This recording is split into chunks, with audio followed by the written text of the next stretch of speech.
The Cuban Missile Crisis is not only the closest the United States ever came to nuclear war, it's also a story of intelligence, exposing the truth about this threat which could have ended in a nuclear war. Very few people fully appreciate DIA's role during the Cuban Missile Crisis. Our experts, our leadership, the manner by which we pursued tenaciously exposing the truth was absolutely critical in the resolution of that crisis.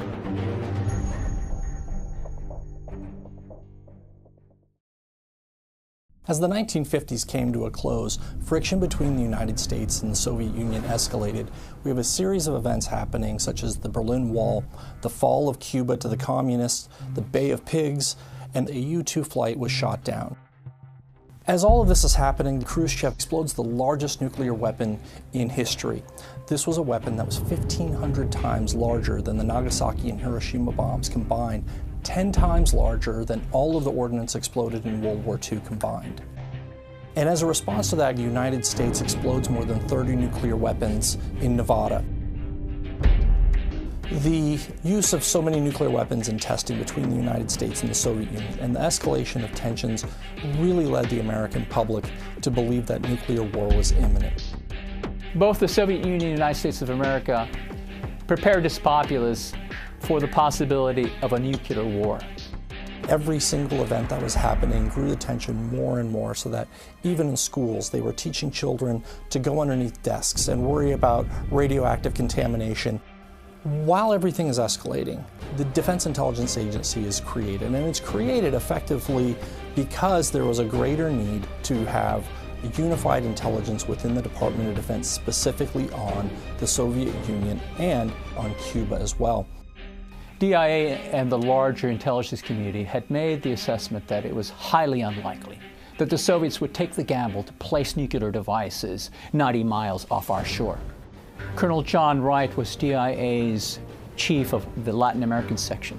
He had been looking at Cuba and noticed that there was increased shipments of arms as well as human reports, which had a variety of accounts by Cuban exiles that had been debriefed in Miami, who provided interesting accounts of long objects being transported throughout Cuba.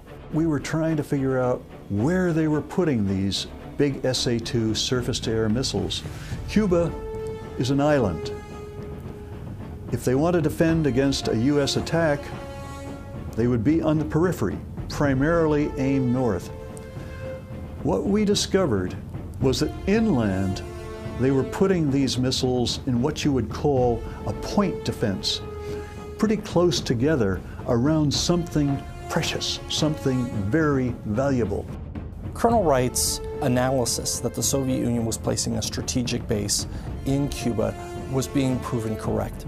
The implications of what was happening in Cuba rose to a level that Colonel Wright and DI leadership believed that it was critical that we inform Secretary of Defense McNamara about what we believed was happening there.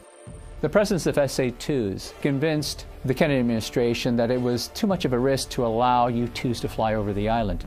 However, Colonel Wright and the company of analysts continued to press very hard for the HUMINT and the IMINT that convinces the Kennedy administration an additional flight was warranted.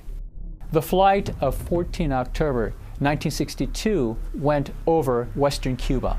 The U-2 was able to gather 928 images.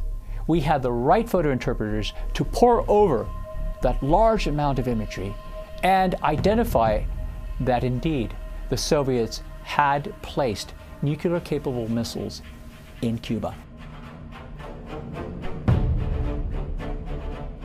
The Defense Intelligence Agency was stood up, put to the test immediately, and came out being able to show that it was competent, capable, and able to do its mission. The intelligence provided by the Defense Intelligence Agency and the intelligence community ultimately proved the difference between what could have been a nuclear war and what actually turned out to be a diplomatic solution.